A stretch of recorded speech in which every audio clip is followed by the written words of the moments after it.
Hello everyone, welcome to the Lungleng Show. Today we'll be talking about media and journalism, the landscape of media and journalism in the state of Nagaland. And we have now seen a lot of media houses and channels, coming up nowadays.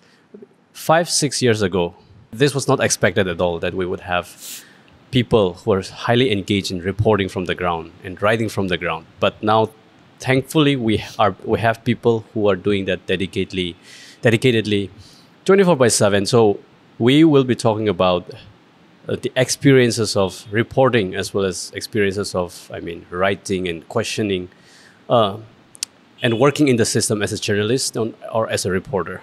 So joining me is Esther Verma, and she was working with as a deputy editor with the Hornbill TV some years ago. Yeah.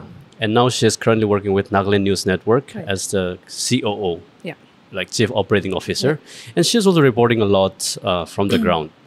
She doesn't need a lot of introduction. I'm sure everyone who is watching must have seen her reporting from the ground, in a very dynamic way. One very dynamic journalist and reporter that we have in Nagaland.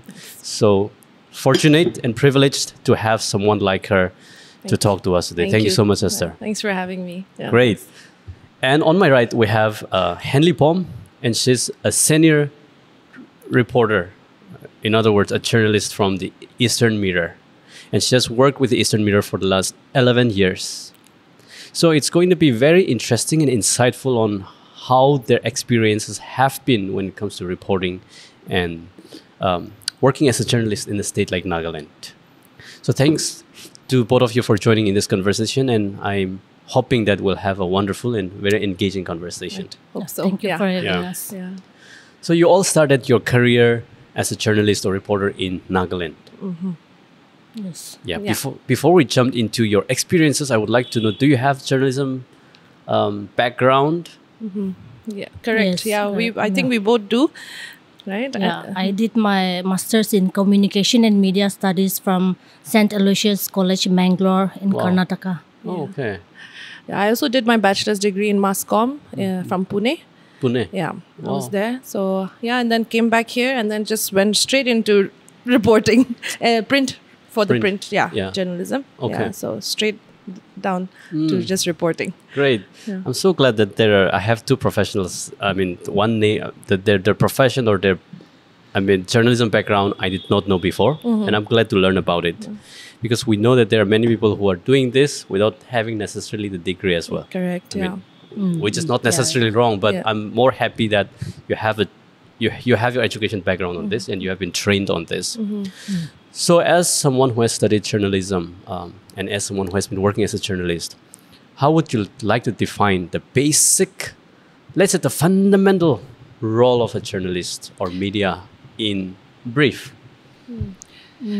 As the saying goes, with great power comes great responsibility. I think journalists has the responsibility to report the facts, the truth, no matter whether the people agree or not. So that is the basic principle that a journalist has to have. Yeah.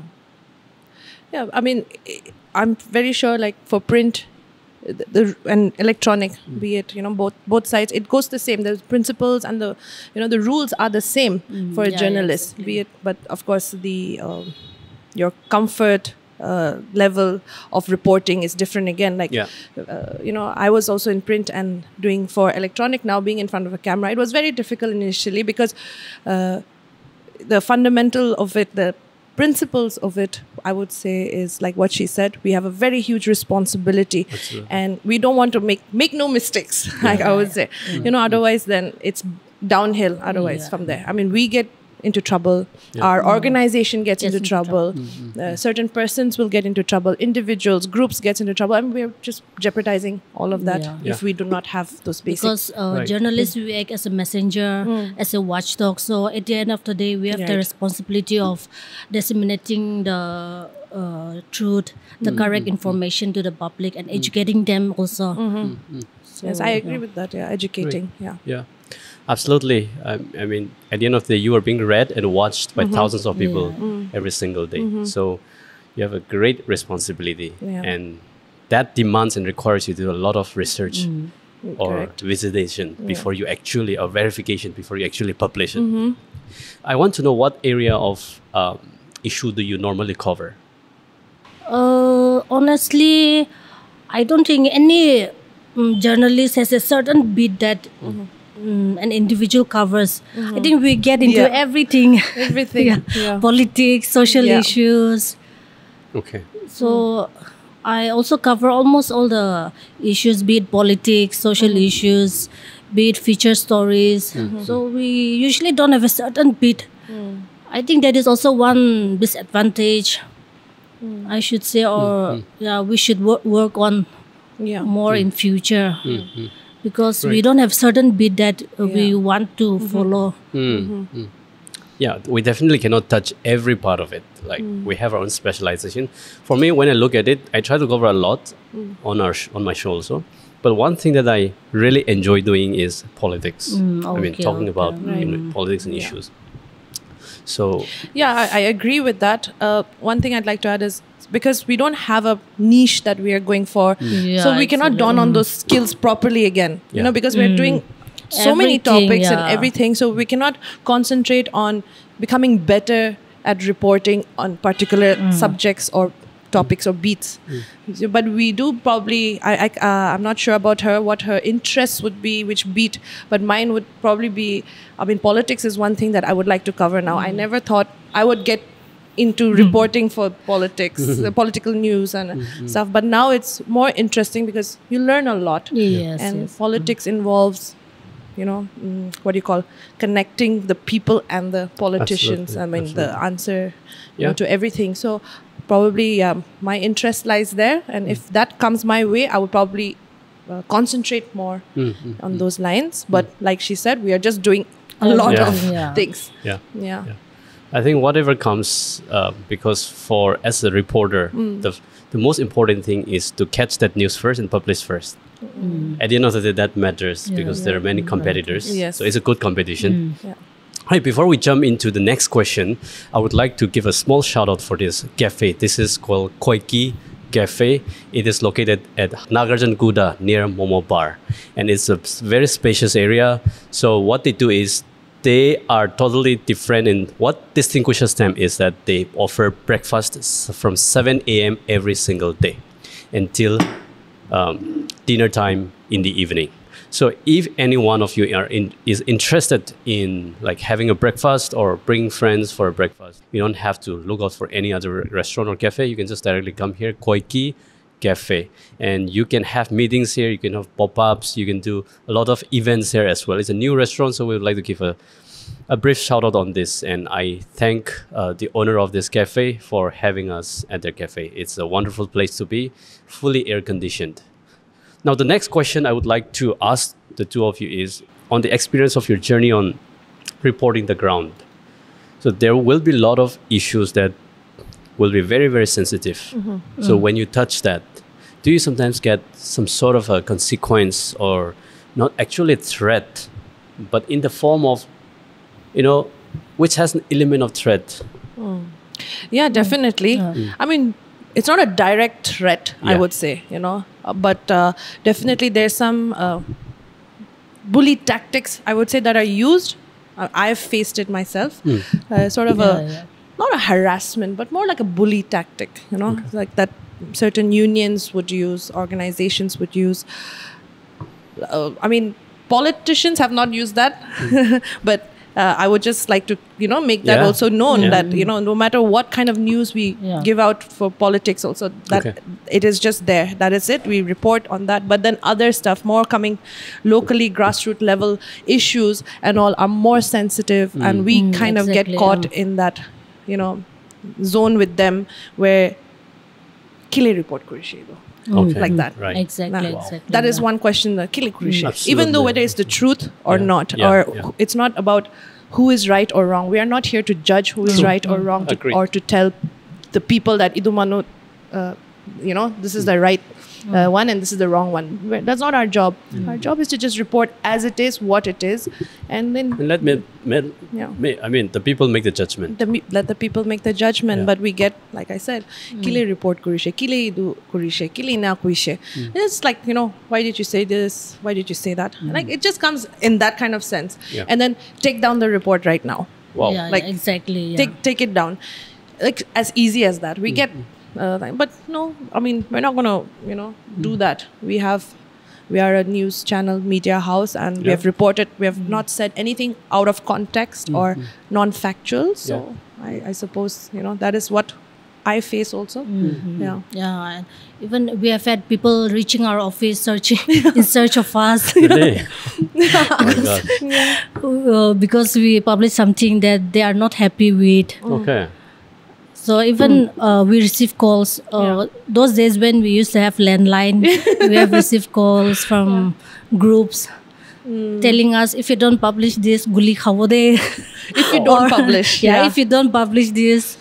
The question is to not publish. The question is if you don't do this. Oh my God. If you don't publish this, it's so ramaf naguruvode. We have heard such kind of. But gone were the days. Thankfully, I hope it's not happening nowadays. Gone were the that. days.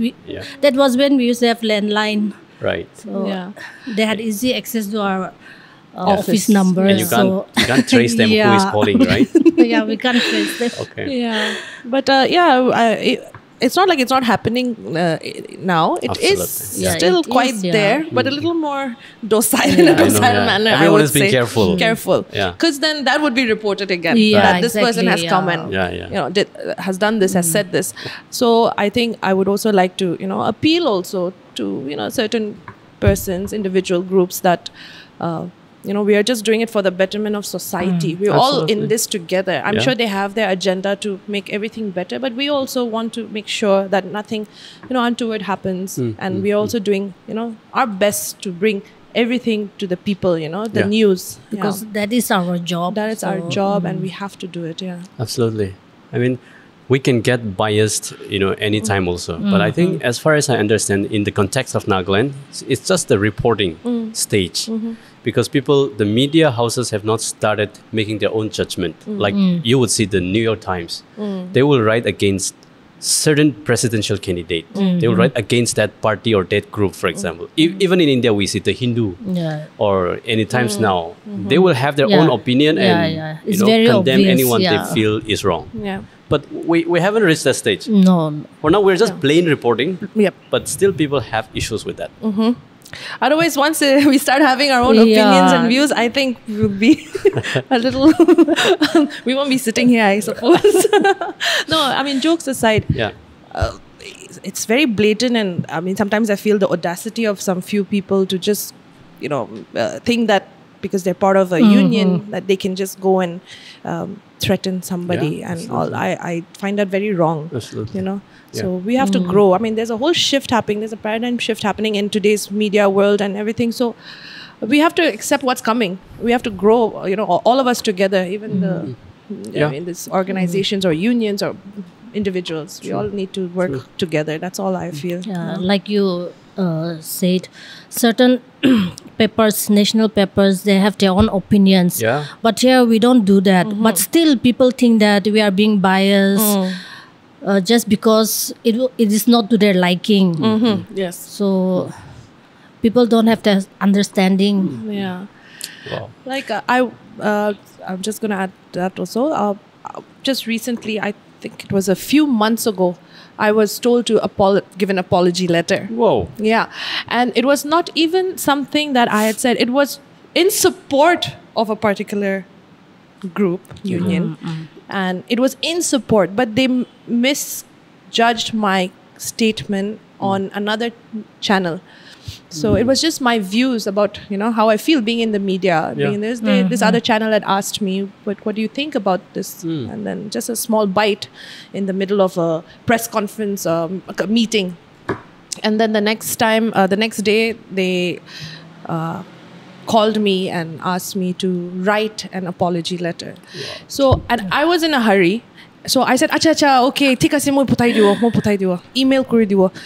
And I didn't think much of it. These things happen. Someone is unhappy with something I said. I just let it go. I was like, okay, I'll apologize. Then after I sent that apology letter, they were not satisfied with it. They asked me to come on camera and apologize. They were not happy with a written apology. Okay. And I said, nothing doing. I mean, come on. I gave you what you asked. And just because I gave it so easily, they were not satisfied with the fact that I was okay. I'm not sure. That is on them. But, sometimes you don't, push people like that just because you think you can, You got what you wanted, and still. I think our Naga society is very sensitive. Yes. Even if you make one word mistake, you are asked to give a apology in the paper or correction in the paper. So I know, and as they say, land of apology. So journalists or reporters, I mean, just giving our views, again, we have to apologize for that. It's kind of not right. I think we still have a long way to go as a society, when it comes to the freedom of expression and speech. It's there in the Constitution, but in the field, it's very difficult to make people realize. Law is useless when people don't imbibe it, right? People have to fully embrace it so the law makes sense. Otherwise, we may have a beautiful law that guarantees your rights and freedom, but when people don't understand it or live with it, then it becomes very problematic and you can't implement it. Exactly. I think it all, the level of disagreement people have in terms of opinions or in terms of, takes on any issue, and still getting along is a sign of civility, right? You may disagree with one another, you may not like someone's opinion, but you still have to just get along with them. Yeah, that's true. That shows a society is quite developed. And that's why I think we're still lagging behind. And we all know that media is the backbone for any accountability within the government, within the system. Without media, who will hold the government accountable? Who will hold the big shots of powerful people accountable? So, I mean, I think we'll be a lawless land if the media was not present. I mean, no one would know what's happening. No one know what's going on, and then no one will take accountable. Like you said. So particularly, I'm very sorry to hear about the apology letters. That that experience. It could be sometimes very traumatic. I mean, traumatic in a sense. It kind of for us, I would say that for me personally, temper would just go off. Of course. Because it's something that if I was wrong, I would definitely admit to it. But I mean, that is what we ask people to do, is to be honest, and if we're not honest ourselves, we cannot be hypocrites in that side. So like it was quite it irked me quite a bit. True. I'm sure. I mean, you may be wrong, I may be wrong, but we should have the freedom, whether we want to correct it, rectify it or not. Sometimes we all do wrongs, but we can't be forced upon to say that you are wrong. Anyone can remind us, you are wrong, and we internalize and we realize we're wrong, and we stop doing the wrongs. So in the midst of, I would say, a subtle threat like that, from where do you draw your courage? Because it's sometimes you never know.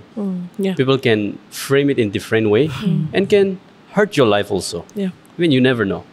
So, and as a journalist, I think you all have to stick to your principle. You all have to stick to your integrity. And you have to be very courageous and bold in saying the truth. Otherwise, like you said in the beginning, to say the truth is the basic role and responsibility of a journalist. How will you survive as a journalist without saying that? So how do you manage that? To be honest, I mean, that is I think it's not really there, like, that the fear. I mean, when the courage comes to speak up and all this, I think that's like the secondary thing for me in the back of my head. I mean, this is my job. I have to do this, so we do it.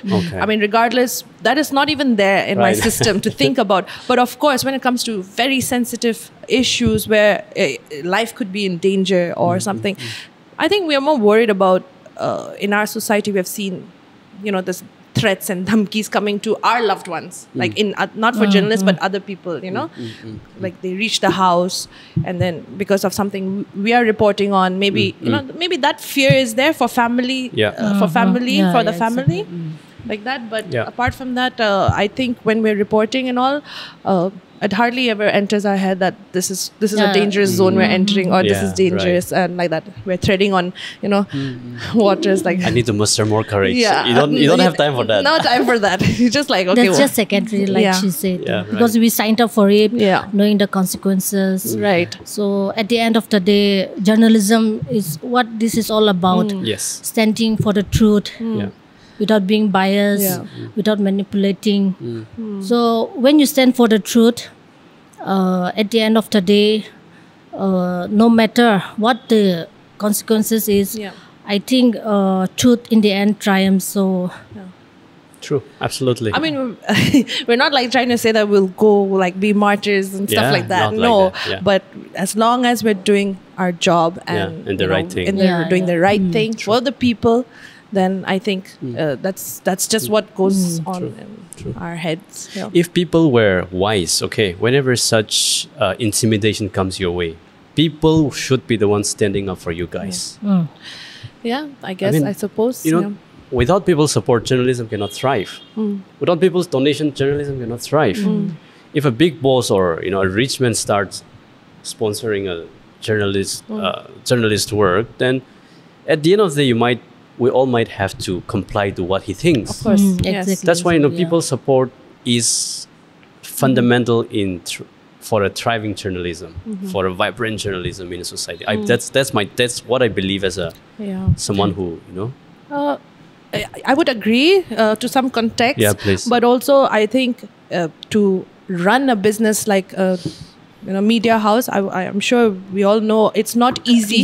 It's not easy. It's expensive, yes. But to have somebody with the means, the resources to make a channel, I agree. But then I think if they're hiring us or they're giving us a job, then we again have to stand up, saying that no, like this is the truth. You don't.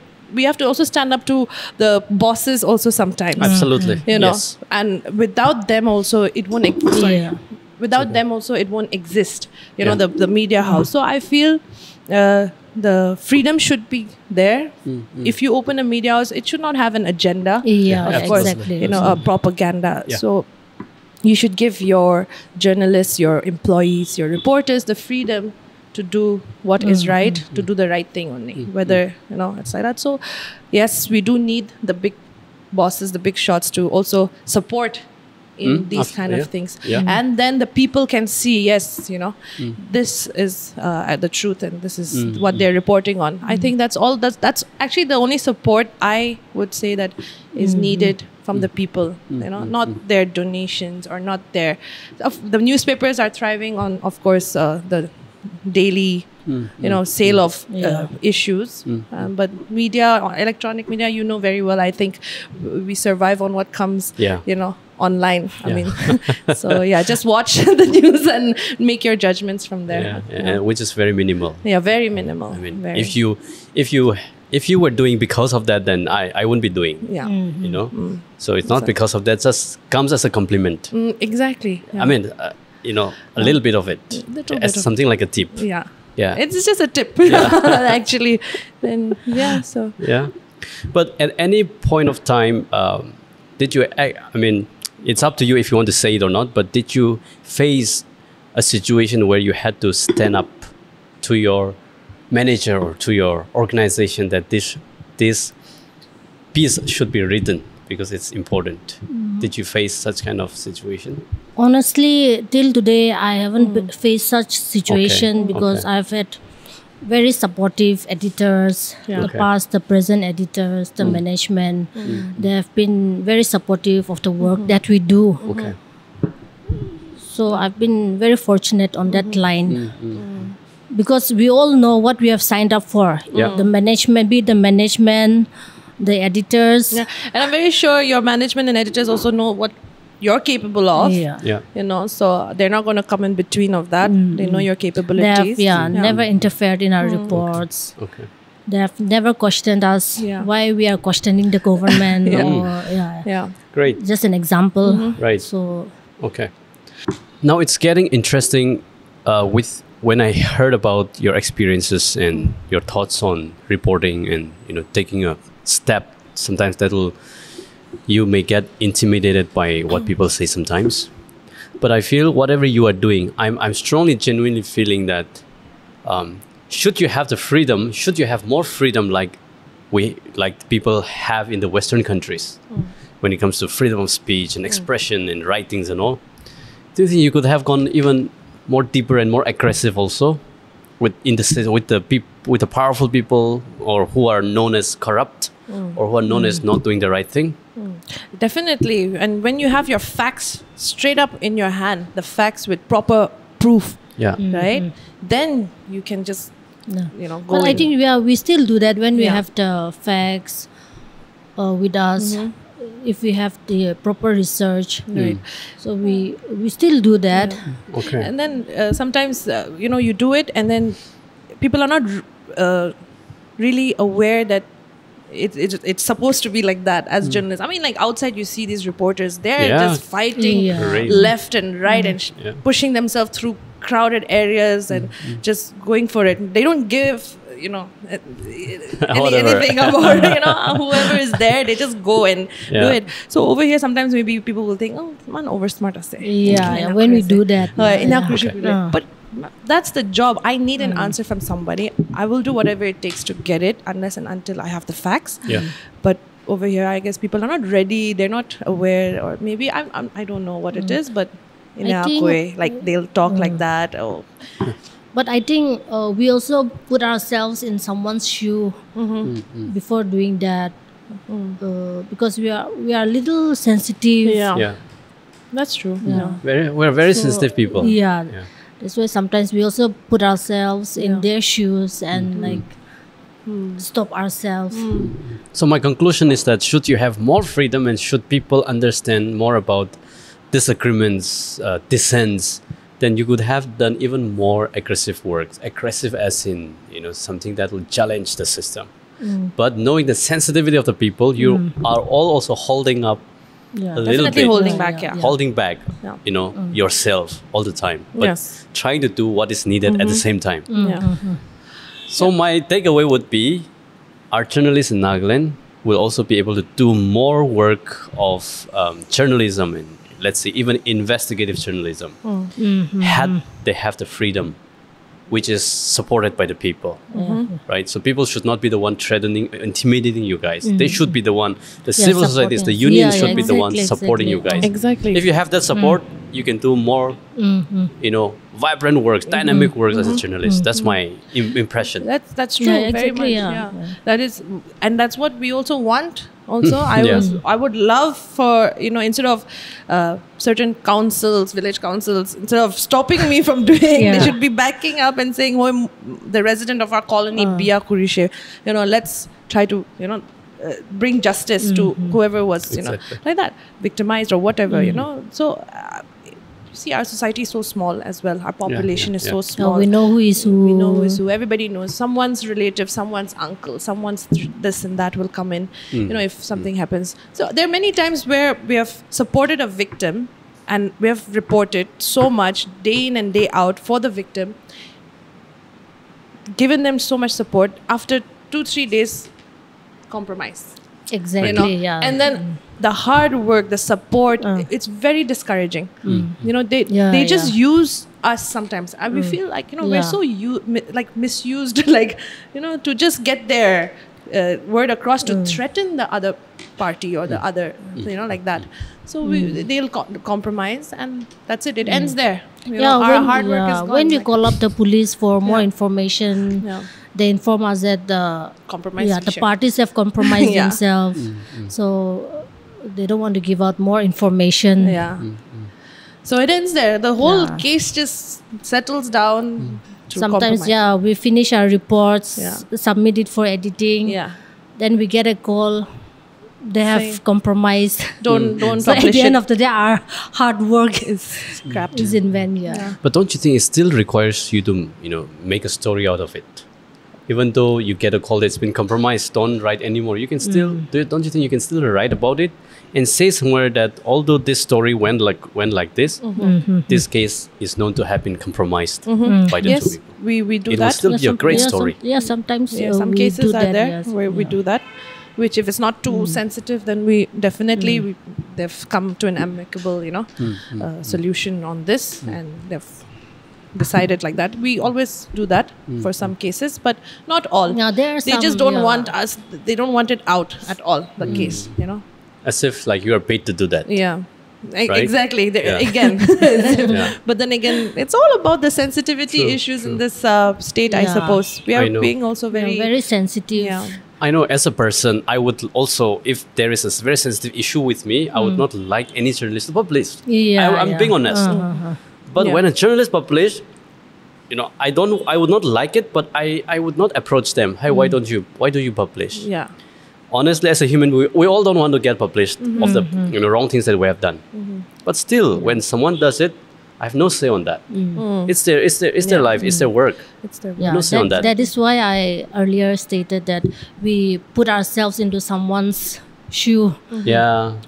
That how to say that very considerate aspect comes into the picture. I mean, I'll just give a very basic example. Outside, let's just say a big scandal happened with a politician, and then if that happens here, there's no way that we can even report it. I mean, like, this is just probably a secret I'm giving out, but then there are things that because of this society, the way it's been rooted and everything, we won't be. I mean, people will be selling like hotcakes the news for some scandalous something abroad when a certain that's the thing fodder happens. for That's it. But certain news over here, if it happens also, you cannot just do it. I mean, you're going to ruin so many lives and families and all this. So we take it into consideration. We're being very considerate also sometimes. Like very close-knit society. Very close-knit. That is one thing that... I mean, even when it comes to print, the print newspapers can freely publish the scandals of politicians from other state here. Not the politicians from here. I haven't seen any scandal or any controversial issues being reported in this state from the state newspaper. Exactly. That's what. So that's the reality we're living in. I think, and I'm optimistic things will change. Hopefully. If people are getting educated more, and if people are more open to differences.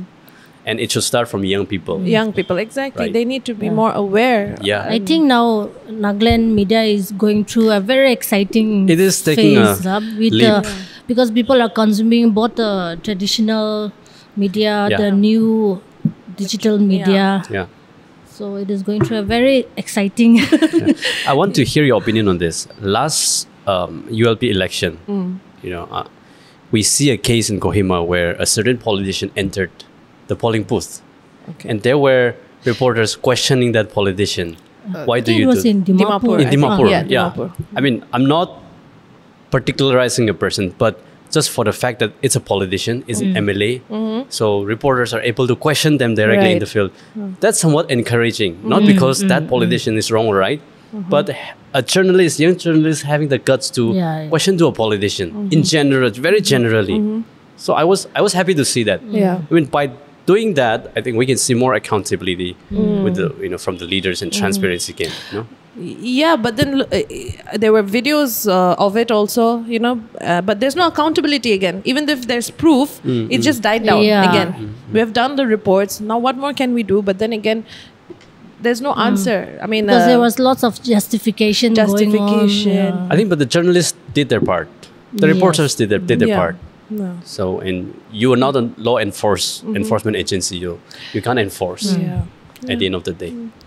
But let the public make the judgment. Right? They've made it, but it's just died down. The flame has gone. It's gone poof. Like they've made it, but I think I've noticed that a certain issue comes up, everyone's like so into it for like a few good hours, for weeks or so, maybe 1-2 weeks at the most, and it's huge news. It's like heated everything, and then after that it just fizzles and then forgotten again. So maybe it's our duty also, I would say, to bring it up again, to revive it. Maybe for anyone, for any politician. And politics or any other issue. Any other issue. Exactly. Now, one thing I'm very concerned as I observe, I'm not a typical journalist of a person, but you guys are here, a professional journalist. One thing I want to understand is we have a government, we have a politicians, we have the chief minister in a state like Nagaland. But I haven't seen a routinely conducted press conference. But You have to, as a journalist, you have to run after that person, after that politician for on any issue, on any public matter. And in the event, like in the festivities or any events, you have to run after and just get a quick glimpse of his or her opinion. But there's no routinely conducted press conference style. So what I was thinking was, if all the journalists in Nagaland, all the press organizations come together and demand that there should be a routinely, a routine for press conference like we see in the government, other parts of the country or other parts of the world, then we can ask questions. I mean, there will be more accountability, but I don't know if journalists or union or organization ever ask for such arrangement. They do. Unions, organizations, definitely. When there's a topic, I mean, I'm sure you would agree as well, Henley. Would agree as well. There are. Of course, the chief minister, no.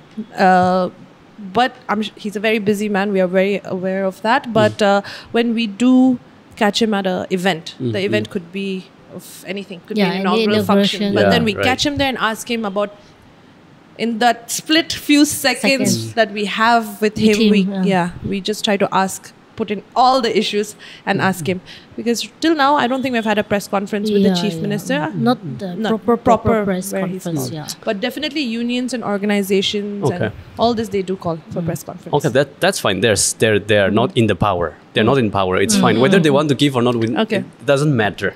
I'm not bothered personally, but people who are in power, who are democratically elected, should give answer to the people. And you guys are the channel for that. So don't you think?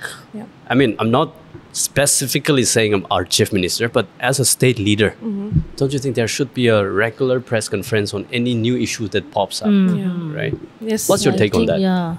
I think there should be, but during the assembly sessions, where everything is discussed during the assembly session in Kohima at the secretariat, there are things discussed. So at the end of it, yes, because everything is clubbed into those few days that they have discussion, right? Almost each and every burning issues of the state. So a spokesperson of the Nagaland government, definitely, yes. The last few times, spokesperson, minister of the government of Nagaland, he has given press conference. He calls for it. So, which should be a regular thing, is good. I suppose. It should be a regular thing. And I mean, for me personally, we don't have reporters in Kohima or anything. We don't have correspondents in Kohima. So, but for other papers like Eastern, they have correspondents. So they attend those press conferences. But it's difficult to catch up in Kohima only. But it's the capital. It's all there. True. The government handlings are all there. Because most of the government events are held in Kohima. So everything is in Kohima, mostly, But as a reporter in the print media, do you think people are reading or it's dying down? Because there is an explosion of the electronic media in the field, like Esther's field. There are multiple of news channels that are cropping up. So, like I said earlier, the media in Nagaland is going through a very exciting phase. People are consuming both the traditional, the new digital media. Of course, the digital media are way faster than us in disseminating information, because for us, for print, we have to wait for a day to disseminate newspapers. But that does not mean that the print media is dying in Nagaland or say in India, because we have a long way to go, because at the end of the day, people are still relying on the print media for information. Yes, very much. So it's true. The print media gets the press releases. No one, they get the information. Like, the press releases, people give it out to the print media, the newspapers, they send it out to them. For electronic, it does come, but then mostly all the press releases. True. So electronic media is more of the breaking news, breaking. It is more like that. It's more of that. Okay. So now, on the concluding part, on the concluding side, I would like to understand your thoughts.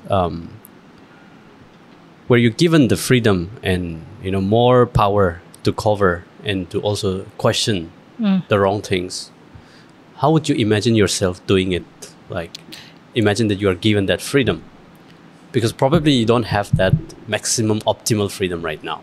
And we all know, due to the sensitivity of the emotions of the people. So as a journalist, that's also one of your challenges, because you don't want to touch the sensitive part, sensitive nerve of the people.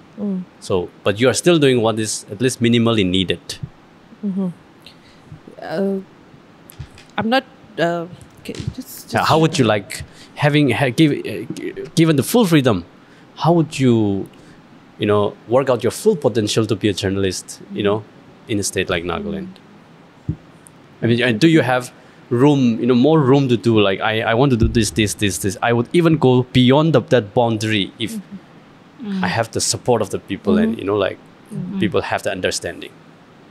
Yeah, definitely. I mean, that's why we chose this career also. I mean, we see it everywhere happening. We're not sent to war zones still as yet.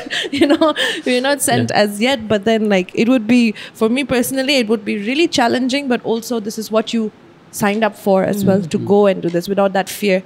To go there in that zone, a war zone or whatever. To just go there and report the facts of what's happening back to base, everything. So definitely, if there was support and there was this, this notion of people, everything over here, the society, if they have that notion that yes, we need to support them, and we also feel good that there's a backing system for us. We will definitely feel good about it, and definitely encourage us more and push us to be better at it, to investigate more, to be better in our job, and to make sure that positive changes happen. So definitely we do need that, and to know that there is that support will definitely push us and encourage us. We knowingly signed up for this profession, knowing the consequences, and like the saying goes, a soldier is never off duty. The same goes for a journalist also. One sad thing is that journalists, I mean, people just regard us as like a journalist or a reporter doing their job, but they don't know the proximity of what it takes mentally, physically as well. It may sound very glamorous. The profession may sound very glamorous, but being on camera. No, it is. I mean, it is everything. You get tired. How you appear on paper and in the camera, on the camera, is just like 5% of what's going on in your life, right? That's it. I mean, you go from pillar to post. I know. Run from it, and then Dimapur is not a cold place. I might say it's a hot, humid place, and to just do that, you get frustrated if one small thing doesn't happen. But you have to keep your cool. True. We have to always keep our cool, even though anything. We have to be grounded as well, so that everything is done properly. Sometimes going through the comments, people accusing us of getting paid by the ministers. Sometimes I get the urge of asking them to come and work for us. I know. Just try that. So that they can experience what goes behind the camera. Right. Sometimes I want to reply as well on these comments, but then just holding back. I mean, but there's no point. Because this is what we are going to face every day. So that's the thing. I mean, it's interesting. I'm very happy that I see a lot of people, especially the young journalists who are coming up, reporters who are doing excellent works and who are fearless in what they do. So, which is a sign of a ray of hope for us. Hopefully. And I think, until and unless they are bought off by powerful people, I think, we can see and we have some hope that younger generation or the next generation will be a better generation when it comes to accountability. Yes. So there's hope in that, I believe. We shouldn't get spoiled, in the process. That's the thing. Exactly. We shouldn't get spoiled and be pampered and, get all carried away. But despite all the challenges you have and you are facing, I hope you're enjoying what you're doing. Definitely. Yeah, definitely. Yeah. That's why I've been going on for the last 11 years. Even with the kids. I know she's. I know it's okay. I don't know how. I mean, with kids, family running. I mean, she's also doing it. Right. So it's quite challenging. Yeah. I think yes. So one last question is, do you get encouragement from people, like as you meet people on the street sometimes? Hey, you're doing a good job. We're happy what you're covering. Yeah, of course. Yeah, definitely. We do get a few, and it like you said, it's definitely encouraging, and that's the only thought I have when they do that. Right. This is so good. It feels good to be encouraged like this. I will definitely want to try to be better and be better. Thank you. You know, this is, it just takes one small. Exactly. We put in so much of efforts for a news, and when people recognize you for that, we feel encouraged, and it keeps us going also. Yeah. But I'll just add, it's not please. like, we are, just so proud of ourselves or Of course. anything, Yeah. It's not like that, but it does go a long way in our field, I would say. Just she's off the camera, I'm on camera, but then the job entails almost the same thing. Yeah. We are going to the same places together. We are reporting the same facts. I mean, if you notice, all the facts are all the same in all the channels and all the newspapers. True. It's not like one said something else and the other one, because something else. we have to be so focused in what's being said, what is being everything. So yeah, all of us, I think, we're just happy with our jobs, I should say. Yeah. Do you still intend to continue writing as a reporter? Yes, that is my plan so far. That's a proof that Because you're... that is what I signed up for, Yeah. knowing the consequences. Yeah. Since my school days, I wanted to be a journalist. Oh, so Yeah. We don't have any schemes for us as well. We don't have much going on to fall back on Right. as well as Yeah. journalists, Yeah. after our jobs, after retirement. Yeah. maybe I'll resign after the government introduces the The pension scheme the pension for us. policy. For Okay. us, hopefully very Yeah. soon. Okay. I think glad that people are also recognizing your good work, and sometimes because of one bad incident, we sometimes generalize that people don't understand us. Yeah. But on the other hand, there are a lot of good people, understanding people, and who really encourage you all doing the hardest job. Yes. So I'm sure you guys should keep doing the best thing and keep giving your best in covering the best for public consumption. I think that's very important. And if you were to say one last word or sentence for appealing people, what would you say as a journalist? Would you like to go? Appealing to people, what would you like to appeal? I don't know what to say, because we have been going on, Yeah. even with the criticism that we received, the accusation that we have been receiving, we have been going on. So I just hope that people will understand our job, Yes. respect our job also, and at least understand a 10% what goes behind the camera. Yeah. And our job is not like a 9 to 5 job. No. We don't have a proper timing. We have to be on our toes anytime, anywhere. So I hope that people will understand that. Great.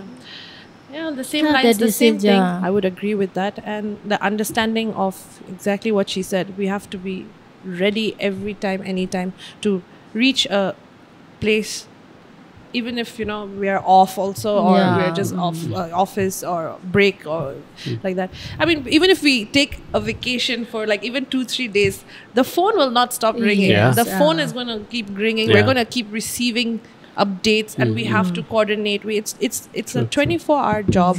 So I hope people do understand, and our objective, they need to understand, it is not to ruin or belittle or anybody.